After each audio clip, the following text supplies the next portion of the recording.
राज्य के खबरनामा में मैं हूं आपके साथ चंदा यादव। आइए नजर डालते हैं जम्मू कश्मीर की तमाम बड़ी खबरों पर। Jammu Kashmir milk producer cooperative limited की तरफ से बुधवार को आरएसपुरा के सीमावर्ती गांव अबेगा में एक जागरूक कैंप का आयोजन कर क्षेत्र के दूध उत्पादक किसानों को सरकार द्वारा डेयरी फार्म को बढ़ावा देने हेतु चलाई जा रही योजनाओं के बारे में जागरूक बनाया गया।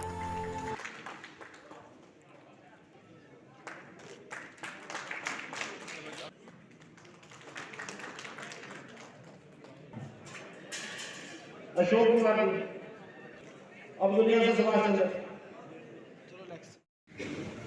देखिए, बहुत सारी चीजें तो मुख्तार जी हैं और दर्शन साहब ने और दूसरे लोगों ने यहाँ पर शेयर किया। तो अभी लोगों को एक मैसेज देना बहुत ज़रूरी था कि असल हालात क्या हैं। असल में ऐसा कुछ नहीं है, हालात अच्छे हैं और जो लोग जेकेएमपीसीएल जैसी कोऑपरेटिव से जुड़े हुए हैं उनको कुछ घबराने की ज़रूरत नहीं है। उनका दूध उठाया जाएगा और हम अच्छे रेट पे उठा रहे हैं। सर, किसानों ने कहा कि जो दूध है उसका उनका रेट बढ़ेगा। हम ऐसा देख रहे हैं कि आगे चल करके पूरे भारत में दूध के रेट ऊपर जाने वाले हैं और इसमें जो लोग जुड़े हुए हैं और जिनके दूध का उत्पादन ज़्यादा होगा उनको ज़्यादा से ज़्यादा फायदा होने वाला है। आज कार्यक्रम में क्या? आज के कार्यक्रम में हमने एक संदेश दिया है कि आप अकेले दूध उत्पादन करके और सीधा सिटी में जा करके बेचेंगे, इसमें आपको मुनाफा नहीं है। आपको मुनाफा है कि आप एक संस्था से जुड़ें और आप अपना फोकस मिल्क प्रोडक्शन पे करें और ख़ास करके कोऑपरेटिव से जुड़ने पर आपको जो ख़राब हालात कभी ऐसे होते हैं तो उस हालात में भी आपको डरने की ज़रूरत नहीं रहती है। कोऑपरेटिव जो है आपका हेल्प करती है और आपका ध्यान रखती है। जैसा कि हमने देखा जब कोरोना का लॉकडाउन था उस वक्त भी यदि मार्केट कम हो गया था तो कोऑपरेटिव क्या करती है कि दूध को कुछ दूसरे उत्पाद में जैसे कि बटर हो गया, पाउडर हो गया, उसमें कन्वर्ट करने का व्यवस्था कर।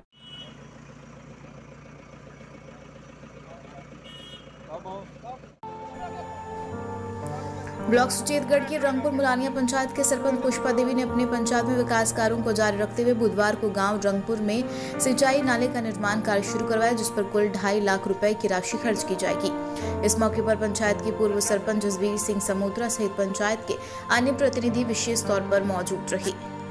मुलानिया सरपंच पुष्पा देवी की क़यादत में गाँव रंगपुर मुलानिया में इरिगेशन चैनल का काम शुरू करवाया गया है गाँव के लोगों के द्वारा।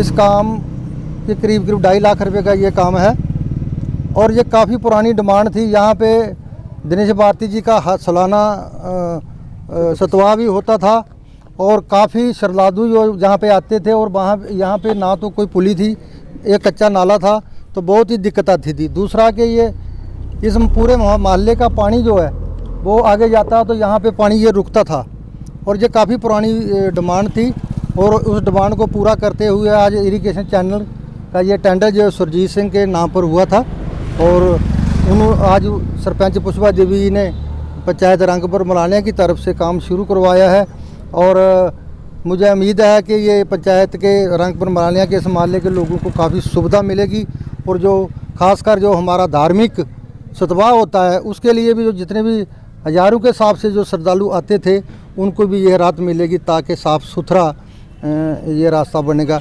दूसरी बात, कुछ लोग शरारती लोग हैं जो वो दूसरे तीसरे दिन सरपंच के खिलाफ नारे लगा देते हैं कि काम नहीं हुआ।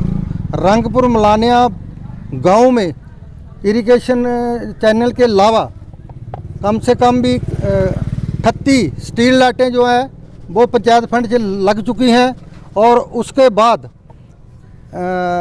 टेली कटिंग का सेंटर चल रहा है और उसके बाद काफ़ी जो काम है रंगपुर मुलानिया गांव में और पंचायत में शुरू हो चुके हैं और ख़त्म भी हो चुके हैं।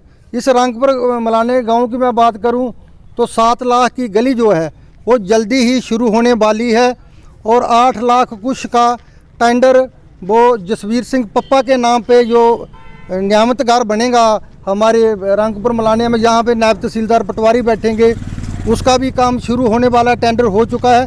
ठेकेदार कब काम शुरू करता है, वो जल्दी काम शुरू होने वाला। उसके बाद 2.5 लाख का जो बाथरूम है, यहाँ जब भी हमारी कोई डेथ हो जाती है तो इस गांव रांगपुर मलाने इतना बड़ा गांव है, ये लोग बहुत बड़ी बातें करते हैं और झूठ बोलते हैं।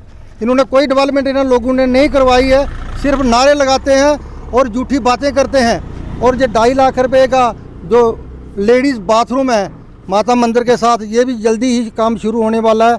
और भी काफ़ी प्लान जो रांगपुर मलानिया का दिया हुआ है, जैसे जैसे पैसे आते जाएंगे वैसे वैसे काम शुरू होते जाएंगे। लेकिन ये झूठ बोलने वाले लोग कैप्टनी पेंशन आए हुए हैं।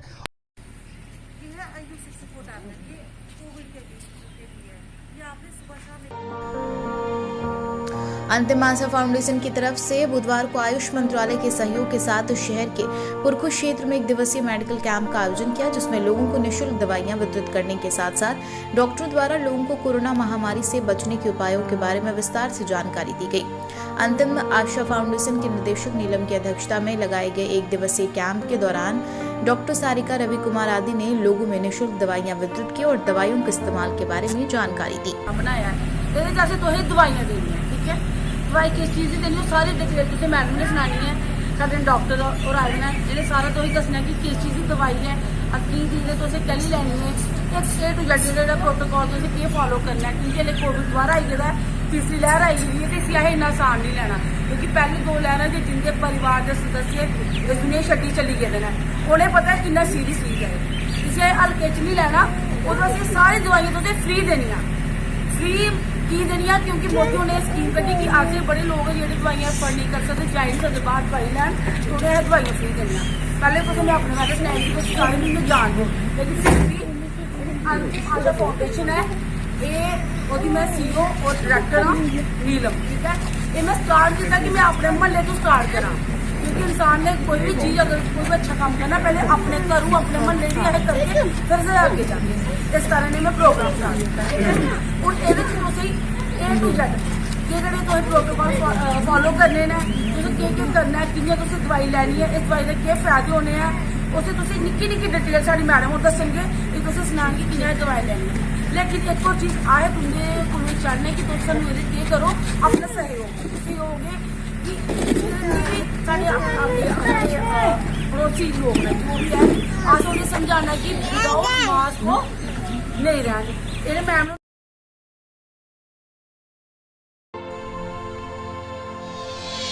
देश के प्रधानमंत्री नरेंद्र मोदी द्वारा बुधवार को बैठक कर भाजपा कार्यकर्ताओं के साथ बात की गई। देश के अन्य हिस्सों की तरह प्रधानमंत्री नरेंद्र मोदी के संबोधन को जिला राजौरी में पार्टी कार्यकर्ताओं द्वारा सुना गया। इस कार्यक्रम के दौरान पूर्व मंत्री भाजपा के जिला राजौरी प्रभारी श्याम चौधरी मुख्य अतिथि के रूप में मौजूद रहे, जिन्होंने प्रधानमंत्री नरेंद्र मोदी के संबोधन को सुनने के बाद कहा, सरकार ने जो आम बजट पेश किया है देश के हर वर्ग के हित में है।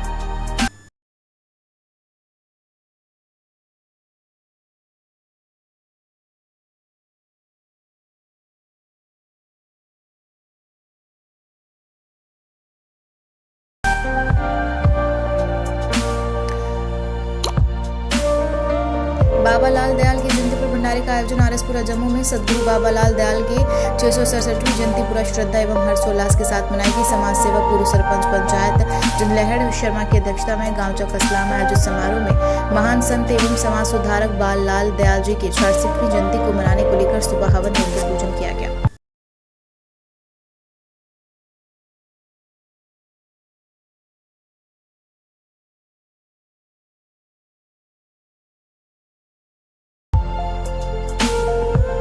विश्व ब्राह्मण संघ की तरफ से 5 फरवरी से लेकर 11 फरवरी तक गंगा सरोवर धाम दबलेहर में श्रीमद् भागवत कथा का आयोजन करने जा रही है। इसमें पूजनीय संत सुभाष शास्त्री जी महाराज अपने अमृत रूपी प्रवचनों से संगत को निहाल करेंगे। संघ के सभी सदस्य ने क्षेत्रवासियों से अपील करते हुए कहा, वह इस धार्मिक कार्यक्रम में बढ़ चढ़ कर हिस्सा लें और संतों का आशीर्वाद प्राप्त करें। प्रदेश कांग्रेस सचिव पंडित पवन राणा ने पाक अधिकृत जम्मू कश्मीर रिफ्यूजी परिवारों में पुनर्वास के लिए मुआवजा राशि की फाइलें 10 फरवरी को बंद किए जाने का विरोध किया है और कहा, सरकार मात्र 5 लाख रुपए देकर इन परिवारों के साथ मजाक करेगी। जारी बयान में उन्होंने कहा, उन्हें समाचार पत्रों के माध्यम से जानकारी मिली, सरकार इन परिवारों के लिए योजना बंद करने जा रही है। उन्होंने कहा, कांग्रेस सरकार ने इन परिवारों को 30 लाख रुपए देने का प्रावधान रखा था, लेकिन केंद्र की भाजपा सरकार इस योजना को बंद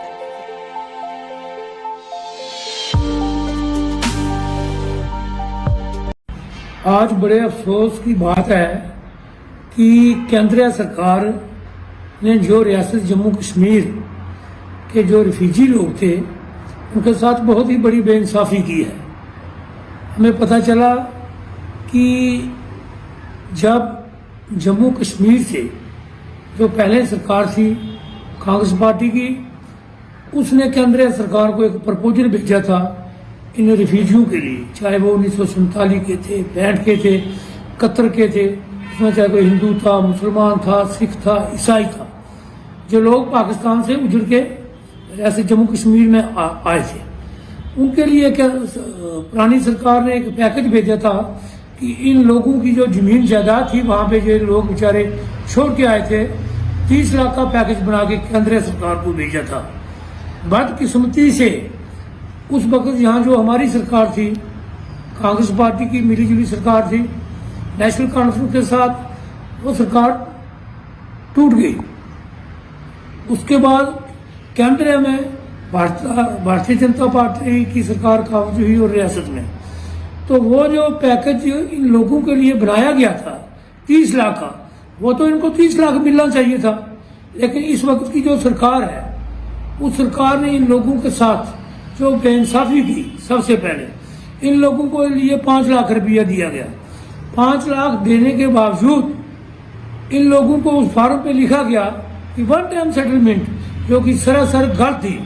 लेकिन उसके साथ साथ जितनी भी फैमिलियां थी जो यहाँ से 50,000, 60,000, 70,000 जो लोग आए थे, जिनकी आज बहुत बड़ी आबादी बन चुकी है, अब इन्होंने क्या किया कि उनमें से कुछ लोगों को 5 लाख रुपया मिला और जो बाकी लोग रह रहे हैं, मैं सरकार से ये पूछना चाहता हूँ कि एक तो उनके साथ जुल्म किया 5 लाख, दूसरा अब इन्होंने वो 5 लाख रुपया भी देना बंद कर दिया।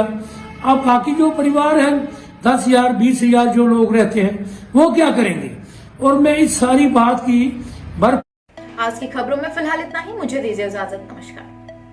अगर आपने अभी तक जो की खबर नाउ को सब्सक्राइब नहीं किया है तो अभी सब्सक्राइब कीजिए और ताज़ा तरीन खबरों की जानकारी के लिए www.jkhabarnow.com पर देश दुनिया की खबरें भी आप देख सकते हैं।